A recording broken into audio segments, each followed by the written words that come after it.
This is Mark Bell, SuperTraining.tv, Super Training Gym, the strongest gym in the West. You're about to see my CrossFitians performing some deadlifts and some assistance movements. Been getting a lot of people asking me questions on how I'm training these guys. A lot of guys are getting great results. Not uncommon to see these guys getting 30, 40-pound PRs in their squats and their deadlifts. And what we're doing is fairly simple. We're lifting heavy on a main movement. We have what I like to call a secondary barbell movement, where we also, again, lift heavy. A lot of times we're doing deadlifts followed by deadlifts, and squats followed by more squats, or squats followed by deadlifts, and deadlifts followed by squats, and so on. Just a lot of mixing it up. You can see here they're doing front squats with the cambered bar. This is a very evil exercise.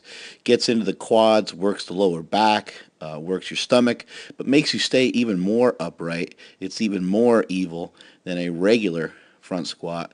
There's Arturo Fernandez busting out some squats. He's only been with me for about 2-3 weeks, but he's been doing really good. You also saw Ben Alderman earlier. Ben pulled that 455 in the beginning there for a double, and here he is doing a front squat, the cambered bar.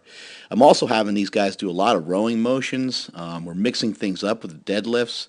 We're switching back and forth between deficit pulls, conventional deadlifts, sumo deadlifts, as well as pulling off of blocks, as well as standing on stuff to make a deficit deadlift, a further range of motion deadlift. And we're changing things up with the squat as well. People are doing low box squats, and we're also getting rid of the box. So doing box squats and no box squats and just mixing things up. We don't always go for max singles. Sometimes we go for max sets of 5 or 3. Just switching things up, trying to challenge these guys as much as I can. These guys are in great shape, so it's a difficult task for me to really blast them. But with the straight-up powerlifting stuff and the assistance exercise, by the time we're done, these guys are fried. It's very typical for them to do a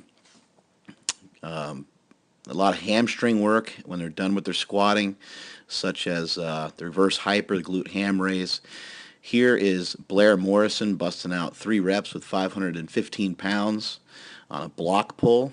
A block pull, you may think it would be a lot easier, but it's actually, in some cases, harder of a lift due to the fact that where the barbell is sitting is really from a dead pull, and it's just a brutal way to start a deadlift. So it's not easier for everybody, but in some cases it is easier because it is a partial range of motion. The reason why we utilize it is sometimes it will allow you to overload. Sometimes you can handle more weight. You can see Arturo Fernandez busting out 515 also for 3 reps. We also utilize it with because it is a partial range of motion, we oftentimes use it for repetitions rather than just going for a max single. But because it's a partial range of motion, we want to get more time under tension. And, just because you are a CrossFitter doesn't mean you can't look like you work out. It's okay to do assistance exercise. It's okay to be jacked and tan, and that's what these guys are doing right here, the jacked and tan method. They're applying the repetition effort method to their assistance exercises, which is simply the bodybuilding method.